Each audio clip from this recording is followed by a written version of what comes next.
Hello tout le monde, j'espère que vous allez bien. Me revoilà à nouveau dans une vidéo courte pour la suite et progressivement continuer à s'approcher de ce fameux projet autour de la sophrologie. Alors, nous avions ensemble partagé autour de la structuration de la méthode lors de la précédente vidéo. Aujourd'hui, comme je vous l'avais promis dans la dernière vidéo, nous allons aborder la formation des sophrologues. Alors, je vous rappelle qu'en 1989, Caicedo dépose, donc il s'installe à Andorre et il dépose la marque Sophrologie caécédienne. Donc, et en même temps, il dépose 8 nouveaux degrés dans sa méthode. Donc, dans la sophrologie caécédienne, il y a 12 degrés. Les sophrologues sont formés à 12 degrés. Dans la sophrologie non caécédienne, ce ne sont pas des sophrologues différents. Ils ne travaillent, eux, uniquement sur les 4 premiers degrés de la méthode originale. Voilà.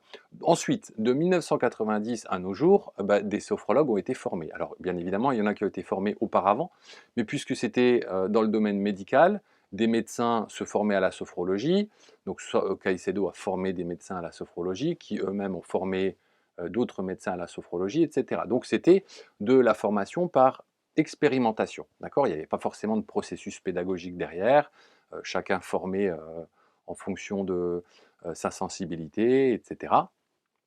Et à partir de 1990, et notamment lorsque la sophrologie rentre dans le domaine du développement personnel, donc des personnes travaillant dans des domaines autres que le médical ont souhaité se former à la sophrologie. Du coup, des instituts se sont créés et se sont mis à former des sophrologues, donc hors champ médical. Alors, voilà, le médecin pouvait s'inscrire tout à fait, mais on acceptait également donc des personnes autres que des personnes venant du domaine médical. Sauf que la formation restait un peu sur les mêmes principes, c'est-à-dire que c'était de l'apprentissage par expérimentation personnelle. Les gens vivaient et travaillaient sur eux-mêmes grâce à la sophrologie pour ensuite l'utiliser pour accompagner des personnes grâce à la sophrologie. Toujours de 90 à nos jours, enfin en tout cas aux alentours des années 90, se crée donc le réseau des sophrologues caécédiens, et de l'autre côté, les non-caécédiens créent en fait des organisations professionnelles.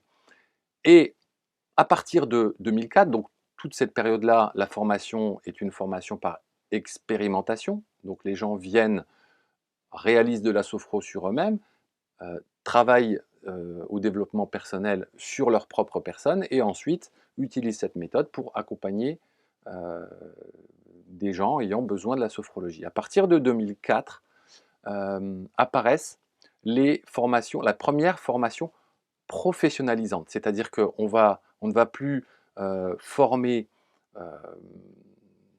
de cette façon par expérimentation personnelle uniquement, parce qu'on se rend compte de la difficulté pour certaines personnes ayant été formées à la sophrologie d'adapter cette sophrologie aux clients qui viennent les voir. Et du coup, une nouvelle méthode d'apprentissage se met en place et autour donc d'une formation professionnalisante cette fois. C'est-à-dire qu'on va prendre en compte dans ces formations le métier dans son ensemble. On va enseigner bien évidemment à la personne qui se forme ce qu'est la sophrologie, on va la former aux différents exercices, mais on va également la former à la posture thérapeutique et notamment aussi à la notion très importante, c'est comment adapter la sophrologie aux besoins de mon client.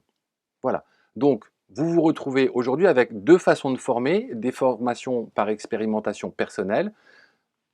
Vous allez vous travailler sur vous et en même temps vous découvrez ce qu'est la sophrologie. Et ensuite à côté, des formations professionnalisantes où vous apprenez un métier. Et là, pas de développement personnel, c'est-à-dire que là, vous allez apprendre un métier et ces instituts partent du principe que le travail sur vous, vous l'avez fait en amont.